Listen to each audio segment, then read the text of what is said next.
इससे पहले हम आकाशगंगा पर चर्चा कर रहे थे। आकाशगंगा पर बताया गया था आपको कि कुल आकाशगंगाएं 100 अरब हैं जब ब्रह्मांड की उत्पत्ति हुई थी। ये इससे पहले वाले वीडियो में आपको बता दिया गया है व्याख्या अनुसार। और प्रत्येक आकाशगंगा में 100 अरब तारे हैं। इन 100 अरब आकाशगंगाओं में से एक हमारी भी आकाशगंगा है जिसको मंदाकिनी कहा जाता है, या इसको दुग्ध मेघला भी कहा जाता है। दुग्ध मेघला, दुग्ध मेघला भी नाम दिया जाता है। अब हमारी आकाशगंगा का जो केंद्र होता है उसको बल्ज के नाम से जाना जाता है, बल्ज। और मंदाकिनी का जो मुखिया होता है, हमारी आकाशगंगा का जो मुखिया होता है वो सूर्य होता है। मुखिया सूर्य को माना जाता है।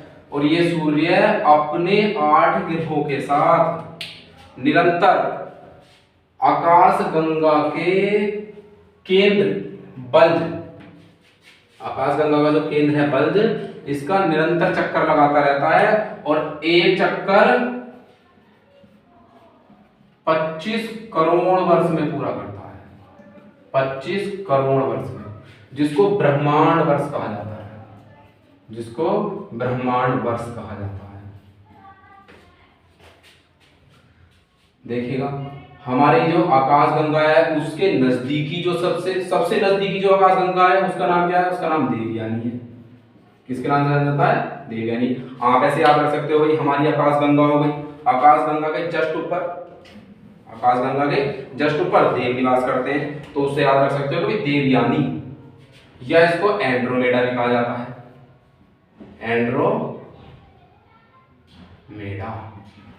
एंड्रोमेडा के नाम से जाना जाता है इसको। अब जो हमारी आकाशगंगा है उसमें सबसे चमकीले तारों का समूह है, उसको कहते हैं ओरियन नेबुला।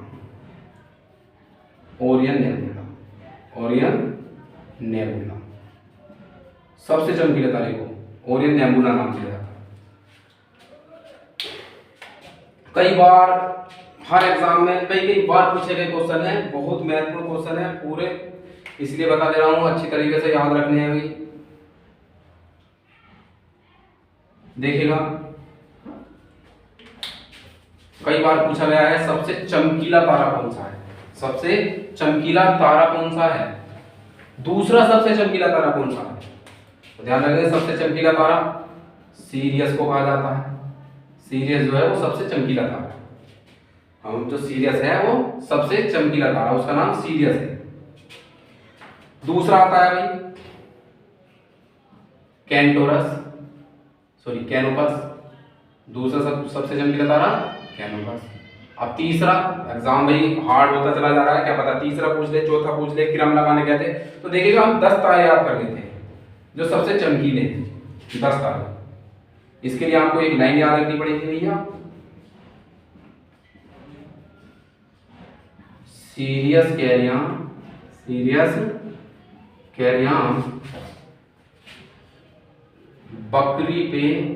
बकरी जो होती है, बकरी पे आ बेटे। ये एक लाइन याद रख लीजिए, 10 चमकीले तारे हो जाएंगे क्रम से, आपको याद हो जाएंगे। सबसे पहला सीरियस आएगा, कैसे बता दिया गया है, कैनोपस आ जाएगा, और री से आएगा रिगेल, इसका नाम है रिगेल कैंटोरस। ये आ होता है, आ से आ जाएगा आर्कटूरस, आर्कटूरस। फिर नेक्स्ट आ जाएगा भैया बे से बेगा, कैसा आ जाएगा कैपेला, कैपेला नाम है तारे का। फिर रिगेल आ जाएगा, देखिएगा ये रिगेल कैंटोरस है और ये रिगेल है। पैसा आ जाएगा भैया प्रोसियोन, प्रोसियोन एक तारा है। आस आ जाएगा आचरणार, आचरणार एक तारा है। इससे आ जाएगा बेटे लगे उसे, बेटे लगे उसे। ये 10 तारे हैं सबसे चमकीले। अब क्वेश्चन ये पूछ दिया था भाई सबसे चमकीले पिंड, हाँ देखिएगा कभी कभी क्वेश्चन आता है कि हमारी जो पृथ्वी है, जो हमारी पृथ्वी है, वहां से देखने पर सबसे चमकीला तारा कौन सा है?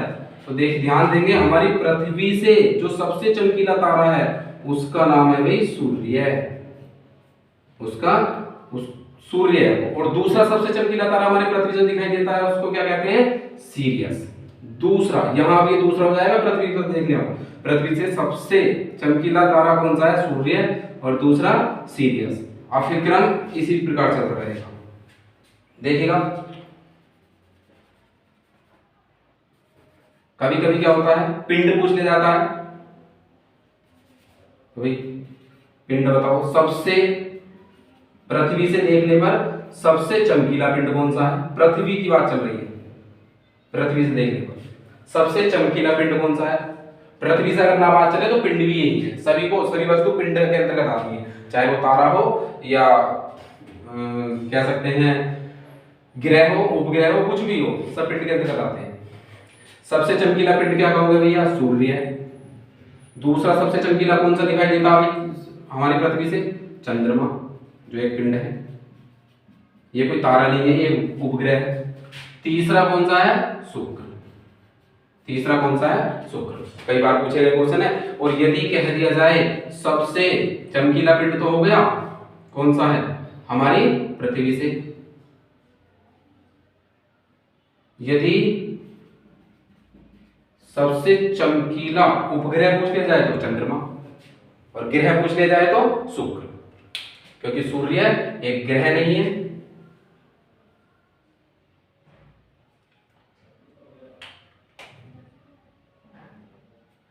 और चंद्रमा भी एक ग्रह नहीं है, तो ध्यान रखेंगे।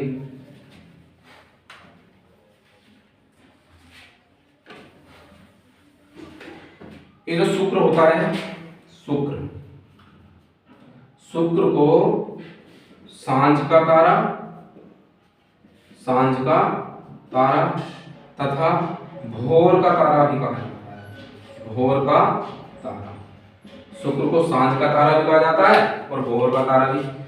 भाई शुक्र जो है, जिस प्रकार सूर्य है, जिस प्रकार सूर्य सुबह के समय, भोर के समय पूर्व दिशा से निकलता है, उसी प्रकार शुक्र भी पूर्व की दिशा में चमकता हुआ प्रतीत होता है, इसलिए इसको भोर का तारा भी कहा जाता है।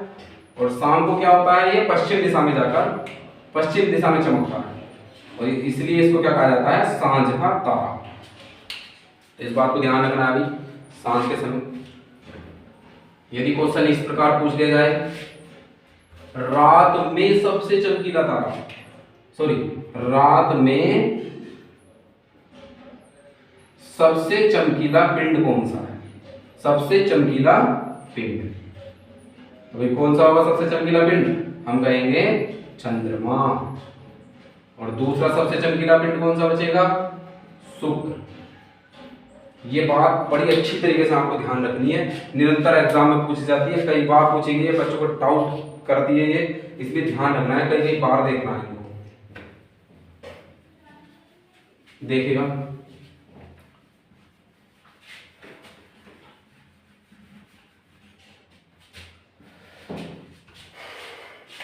एक बात ध्यान रखिएगा भाई, सूर्य प्लस उसके चारों ओर चक्कर लगाने वाले ग्रह, जो ग्रह होते हैं उनको सभी को मिलाकर, इनके उपग्रहों को मिलाकर इनको क्या कहा जाता है भाई? सौर मंडल। क्या कहा जाता है? सौर मंडल।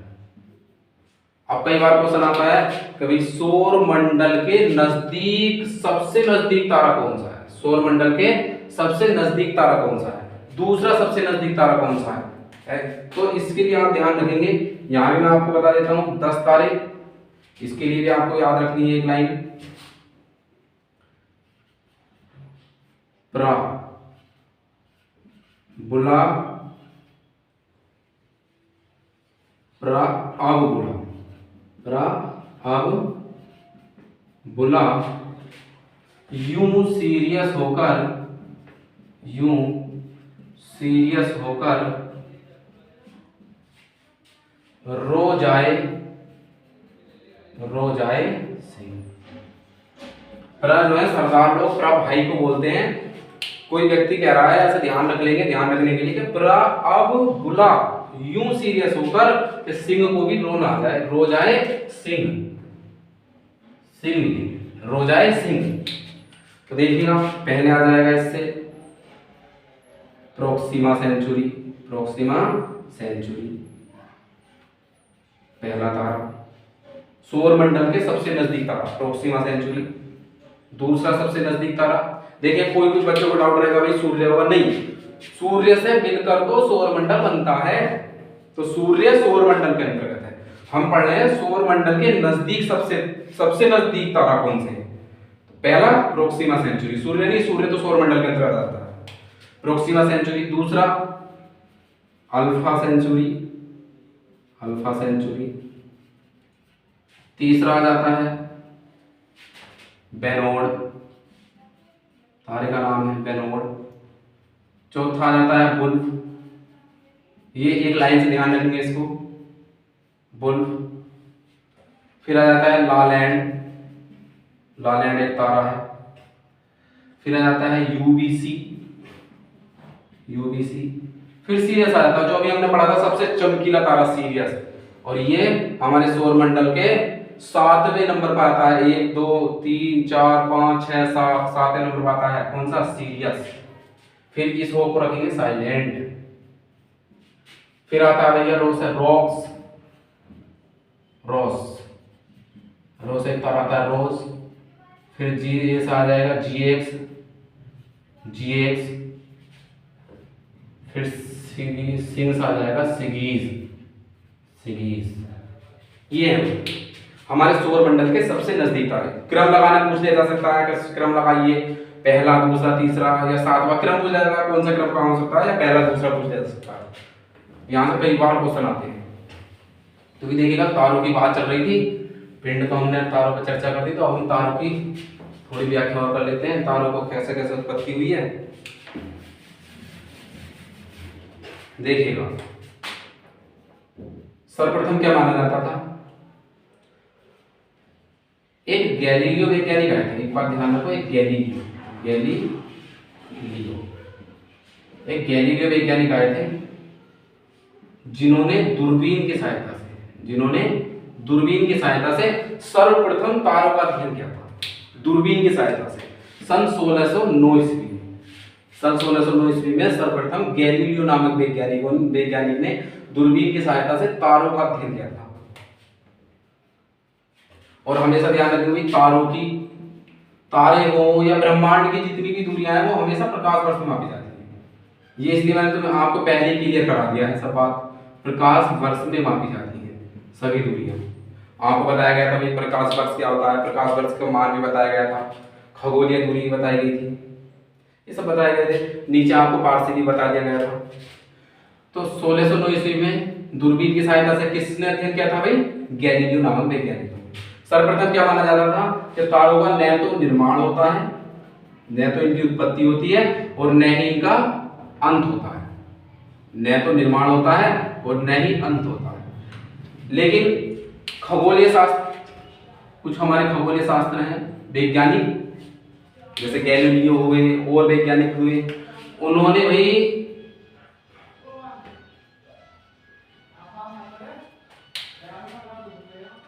प्रयोग करके, कहने का मतलब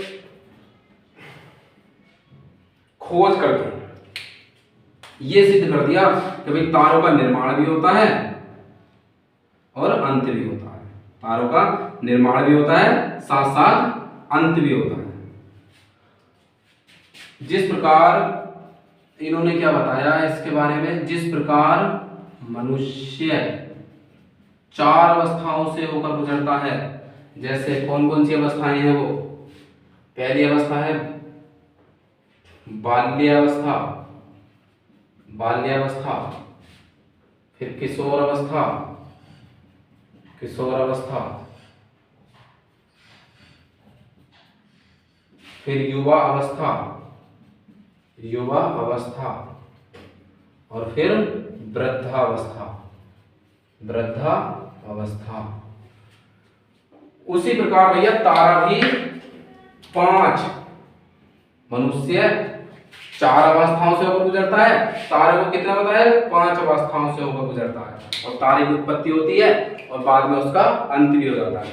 जब शुरू में स्टार्टिंग में जब तारे की उत्पत्ति होती है तो उसका कलर नीला होता है, उसके बाद सफेद, फिर पीला, फिर लाल और फिर उसका अंत हो जाता है। तो देखिएगा इसकी अच्छी तरीके से व्याख्या देख लेते हैं, समझ लेते हैं इसको, पॉइंट को पूरी अच्छी तरीके से कैसे कैसे होता है। यहाँ लिख देता हूँ फिर से। पहली कौन सी थी, बाल्यावस्था, मनुष्य से तुलना की गई है बाल्यावस्था। फिर कौन सी थी, किशोरावस्था, किशोरावस्था। फिर कौन सी थी भाई, युवा अवस्था, युवा अवस्था। फिर कौन सी थी, वृद्धावस्था। मनुष्य की ये अवस्था होती है, सब बच्चे जानते होंगे, वृद्धावस्था, अधिकतर सभी जानते होंगे। तो देखिए ऐसे बताया गया जब तारों का निर्माण होता है, मैंने आपको बताया तारे जो होते हैं धूल के कणों, कुछ गैसों और गुरुत्वाकर्षण से निर्मित होते हैं। तारों के निर्माण में क्या होता है भाई, हाइड्रोजन आवर्त सारणी सबने तो नहीं पढ़ेगी, एक बात ध्यान रखिए, आवर्त सारणी में कुछ गैसें आती हैं, सर्वप्रथम हाइड्रोजन H2, फिर हीलियम आती है। ऐसी आवर्त सारणी में बहुत सारे तत्व आते हैं, hydrogen, helium, lithium, beryllium, boron, carbon क्रम से आते हैं, जिनमें से सबसे हल्का क्रम से जो सबसे पहला होता है वो सबसे हल्का माना जाता है, दूसरे नंबर पर उससे भारी माना जाता है, तीसरे नंबर पर उससे भारी।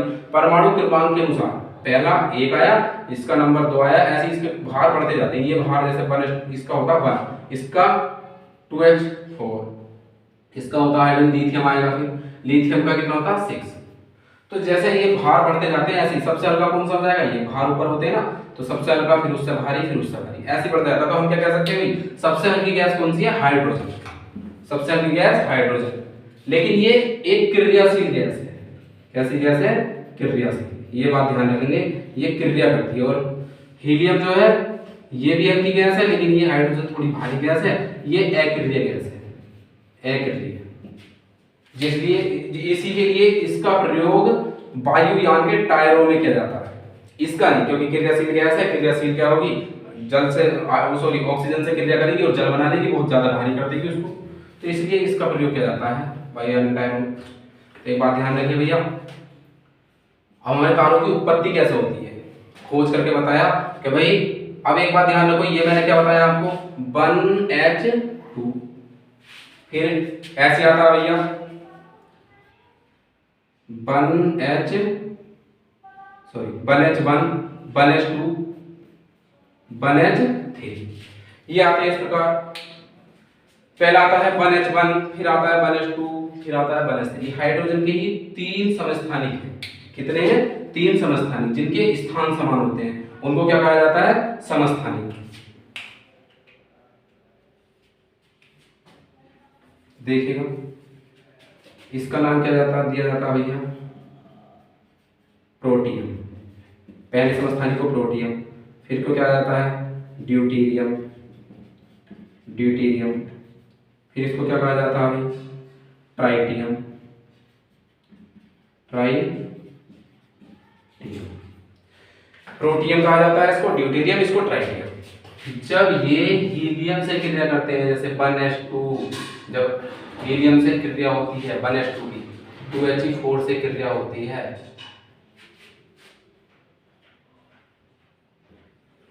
ऐसी सॉरी 1H2 की, जब 1H2 के 4 परमाणु, जब 1H1 के, पहले शुरू में 1H1 लेंगे ना, 1H1 के 4 परमाणु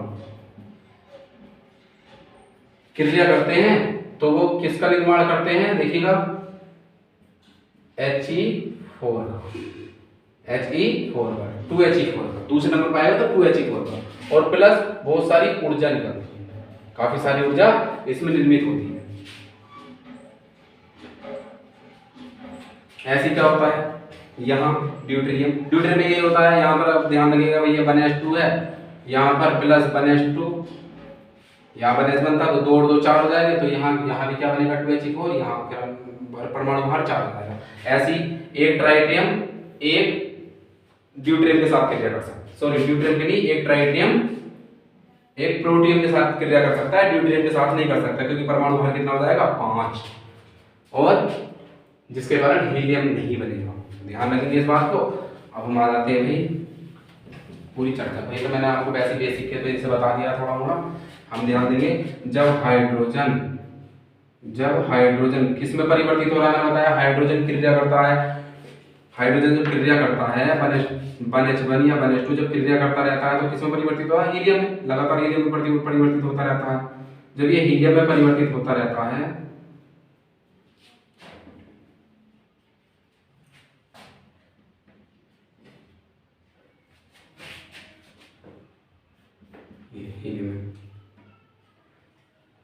हाइड्रोजन किस में होता है, हीलियम में परिवर्तित होता रहता है, तो अपार ऊर्जा निकलती है, अपार ऊर्जा निकलती है और हमारे तारे का निर्माण होता है। धूल के कण भी होते हैं इसमें। तारे का निर्माण कैसे होता है, हाइड्रोजन का हीलियम में बदलने से। और ये जो क्रिया कहलाती है नाभिकीय संलयन की क्रिया कहलाती है। नाभिकीय संलयन कहा जाता है, तो नाभिकीय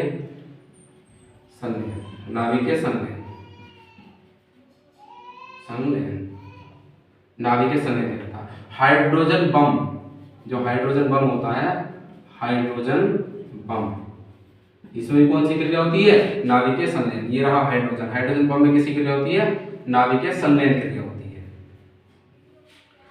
अब क्या हुआ, हाइड्रोजन का हीलियम में बदलने पर किसका निर्माण होता है भाई, तारों का। ये किन्होंने बताया, वैज्ञानिकों ने इसको बताया कि भाई जैसे जैसे हाइड्रोजन हीलियम में बदलता रहता है तो तारों का निर्माण होता है। इसके फलस्वरूप भी बहुत सारी चीजें होती हैं। जब धूल के कण आपस में टकराते रहते हैं तो भी होता है। अब तारे का निर्माण में क्या होता है, धूल के कण देखिएगा इन्होंने साथ साथ क्या बताया, हाइड्रोजन का हीलियम में तो बताया ना, साथ साथ धूल के कण, क्योंकि धूल के कण गैस से मिलकर बना है, गैस तो हो गई भी। अब धूल के कण आपस में टकराते रहते हैं तो अपार ताप उत्पन्न करते हैं, बहुत ज्यादा ताप उत्पन्न करते हैं जब ये आपस में टकराते रहते हैं। और एक बात ये देखिएगा, मैंने तुम्हें एक फॉर्मूला बताया था, घनत्व बराबर द्रव्यमान अपॉन आयतन। इसका बहुत बड़ा रोल था, मैंने बताया। एक बात ध्यान रखो, हमारे जो आकाश में है धूल के कण इधर उधर निर्मित है। जब ये धूल के कण एक जगह एकत्रित होते रहते हैं, धीरे धीरे एक जगह संकुचित होते रहते हैं, तब तारों का निर्माण होता है। और इसी कारण हाइड्रोजन भी हीलियम में बदलती रहती है। एक समय ऐसा आता है कि बहुत ज्यादा ताप उत्पन्न हो जाता है, इनके टकराने पर हाइड्रोजन के हीलियम में बदलते रहते हैं, तो तारों का निर्माण होता है। और ये गैस के कण क्या होते हैं, आपस में नजदीक आते रहते हैं। 100 मिलियन सेंटीग्रेड डिग्री सेंटीग्रेड ताप पहुंच जाता है जब किसका निर्माण होता है, तारों का। 100 मिलियन डिग्री सेंटीग्रेड ताप होने पर तारे का निर्माण होता है। भाई ये कौन, संकुचन के कारण हुआ था। तो हम क्या कहेंगे भैया, यहां संकुचन का मतलब दबाव से होता है। क्या है, दबाव का मतलब आयतन का कम हो जाना। घेरी हुई चीज कहलाती है आयतन। अब आयतन जब धीरे धीरे क्या होता रहेगा, संकुचित होता रहेगा, तो आयतन क्या होता रहेगा, कम। जब आयतन कम है तो घनत्व क्या होता रहेगा, बढ़ता रहेगा। तो आप ध्यान रखेंगे जैसे जैसे तारे में संकुचन होता रहता है तो घनत्व की मात्रा बढ़ती जाती है, घनत्व बढ़ता जाता है, क्योंकि आयतन हमारा कम हो रहा है, संकुचन हो रहा है। तो ये बात ध्यान रखनी है, आपको पता चला होगा किस प्रकार। और इस प्रकार किसकी उत्पत्ति होती है, तारे की। तारा इस प्रकार निर्मित होता है, वैज्ञानिकों ने बताया था। अब इसका अंत भी होता है। अब अंत के बारे में क्या बताया,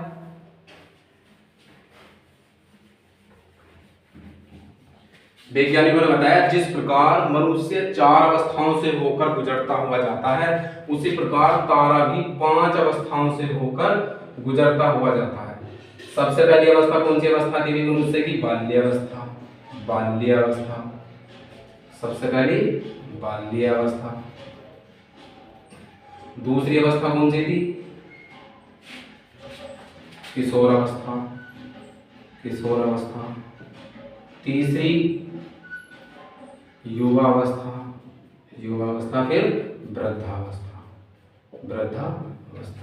ऐसे क्या होता है, तारे की जो हमारी बाल्य अवस्था होती है शुरू में, स्टार्टिंग में, तो उस समय तारे की जो है जब उत्पत्ति होती है, जिस टाइम तारा उत्पन्न ही होता है उस टाइम तारा नीले कलर का होता है। उसका नाम क्या दिया गया है, नीला तारा। जैसे हमारी बाल्य अवस्था होती है उसके क्या होता है, नीला तारा, वह तारा नीला है। फिर अब जैसे हमारी किशोर अवस्था आती है, वैसे ही तारे की अवस्था भी आती है। नीले के बाद तारा क्या हो जाता है, सफेद। क्या हो जाता है, सफेद तारा। जैसे जैसे उसकी ऊर्जा कम होती जाती है, ऊर्जा का ह्रास होता जाएगा और ह्रास होता जाएगा, एक समय आएगा कि उसका अंत भी हो जाएगा। ऐसे हमारा होता है हमारी भी ऊर्जा शक्ति कम होती जाती है तो एक समय हमारा अंत हो जाता है। दूसरे नंबर पर क्या आता है, इसकी पहली अवस्था कहलाती है नीले कलर का तारा। फिर दूसरी अवस्था और तो यहाँ क्या हो जाता है, सफेद रंग का हो जाता है जब इसकी ऊर्जा में कमी आती जाती है धीरे धीरे।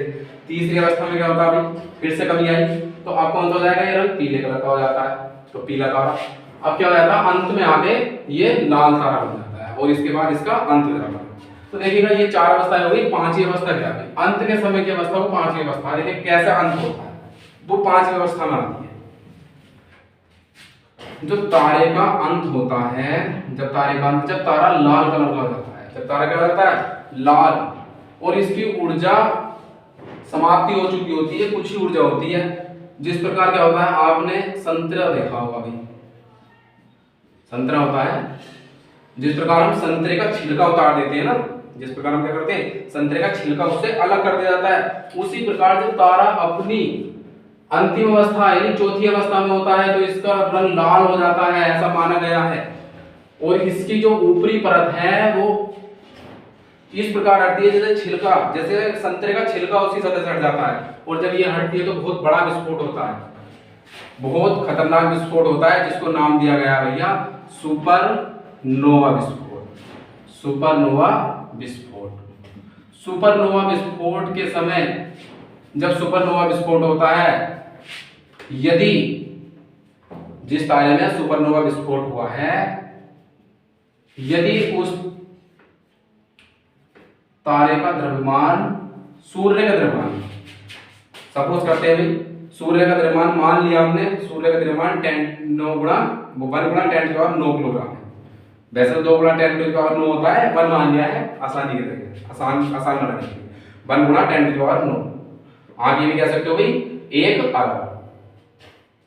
देखिएगा तो हमने 1 मान लिया, एक इकाई आती है 1.44। सूर्य के द्रव्यमान का कितना हो, 1.44 गुना, सूर्य के द्रव्यमान का 1.44 गुना होता है, तो इसको चंद्रशेखर इकाई कहा जाता है। चंद्रशेखर इकाई बड़ी इंपॉर्टेंट है, कई बार पूछी गई, चंद्रशेखर इकाई का मान कितना होता है। चंद्रशेखर इकाई का मान होता है सूर्य के द्रव्यमान का 1.44 गुना। जिसका विस्फोट होता है उसका मान यदि सूर्य के द्रव्यमान से 1.44 गुना है तो वो चंद्रशेखर इकाई कहलाती है। तो एक बात ध्यान रखिएगा, अगर सूर्य के द्रव्यमान से जिसमें विस्फोट हुआ है जिस तारे में, यदि उस तारे का द्रव्यमान विस्फोट के बाद सूर्य के द्रव्यमान का 1.44 गुना से कम रहता है तो उसको कहते हैं भैया श्वेत वामन। क्या कहा जाता है, श्वेत वामन। उसको श्वेत वामन तारे का नाम दिया जाता है, श्वेत वामन तारा। और इसका जो अंत होता है वो कृष्ण वामन के रूप में होता है, कृष्ण वामन। ये है पांचवी अवस्था, लाल तारा विस्फोट हुआ, सुपरनोवा विस्फोट, और यदि उसका द्रव्यमान जिस तारे में विस्फोट हुआ है 1.44 गुना से अगर कम है तो उसको श्वेत वामन तारा कहते हैं, और इसका अंत कृष्ण वामन के रूप में होता है। कृष्ण वामन अभी देखिए मैं समझाऊंगा कृष्ण वामन भी, और नीचे आएगा भैया जब हम देखिएगा, पहले इसे समझ लीजिएगा। यदि सूर्य के जिसमें विस्फोट हुआ था, यदि उसका द्रव्यमान सूर्य के द्रव्यमान के 1.44 गुना से, यहां तो कम था, अगर अधिक हो तो क्या हो, अधिक हो तो भाई होता है रेड जाइंट। रेड जाइंट ही था, रेड जाइंट ही था, ठीक है। तो कौन रेड जाइंट नहीं, रेड जाइंट तो विस्फोट के समय जो होता है उसको रेड जाइंट बोलते हैं। इसका नाम था न्यूट्रॉन तारा या पल्सर तारा। न्यूट्रॉन तारा या पल्सर तारा कहा जाता है। क्या कहा जाता है उसको, न्यूट्रॉन तारा या पल्सर तारा। यदि 1.44 गुना से अधिक है तो उसको पल्सर तारा या न्यूट्रॉन तारा कहा जाता है। और पल्सर तारा एक बार ध्यान रखिए, 1.44 गुना से अधिक तो होना चाहिए, और सूर्य के द्रव्यमान के 2 गुने से ये कम होना चाहिए, तब उसको न्यूट्रॉन तारा या पल्सर तारा कहते हैं। 2 गुने से कम और 1.44 गुना से अधिक, यानी 2 और इसके मध्य होना चाहिए, तो वो कौन सा कहलाता है? न्यूट्रॉन तारा या पल्सर तारा कहलाता है। भाई होता क्या है, आप देखिएगा कृष्ण बामन तारा या पल्सर न्यूट्रॉन तारा में, इन दोनों तारे में 5 व्यवस्था है। इसमें क्या होता है, जब न्यूट्रॉन तारा या कृष्ण बामन तारे का निर्माण हो जाता है तो तारे का क्या होता है, घनत्व निरंतर बढ़ता जाता है। तारे का जो घनत्व होता है निरंतर उसमें वृद्धि होती जाती है। और आयतन क्या होगा भैया, निरंतर वृद्धि हो जा रही है किसमें, घनत्व में। घनत्व बराबर द्रव्यमान अपॉन आयतन, तो आयतन में निरंतर कमी होती जाएगी, तारा सिकुड़ता जाएगा। द्रव्यमान, ऐसी द्रव्यमान में वृद्धि होती जाएगी, घनत्व में भी लगातार वृद्धि होती जाएगी। एक समय ऐसा आएगा कि भैया घनत्व और द्रव्यमान एक जगह इकट्ठे हो जाएंगे, एक जगह केंद्रित हो जाते हैं। तो इस समय को हम क्या कहते हैं, न्यूट्रॉन तारा और पल्सर तारा। ये क्या होता है इस प्रक्रिया में, जितनी भी इसके पास गैसें होती है या कोई भी कण होते हैं उनको सबको अवशोषित करता रहता है। और बहुत अधिक ताप, इसमें ताप की मात्रा बहुत ज्यादा बढ़ जाती है, ताप की मात्रा। गुरुत्वाकर्षण भी बहुत ज्यादा हो जाता है, गुरुत्वाकर्षण का मान, गुरुत्वाकर्षण बहुत अधिक हो जाता है, जिसके कारण कोई भी वस्तु को ये तुरंत अपने अंदर अवशोषित कर लेता है। तो आपको ये बात मुझे लग रहा है समझ में आई होगी। इस प्रकार में तारे की उत्पत्ति और अंत के बारे में वैज्ञानिकों ने चर्चा की, और नेक्स्ट क्लास हम अगले दिन करेंगे। Okay, thank you.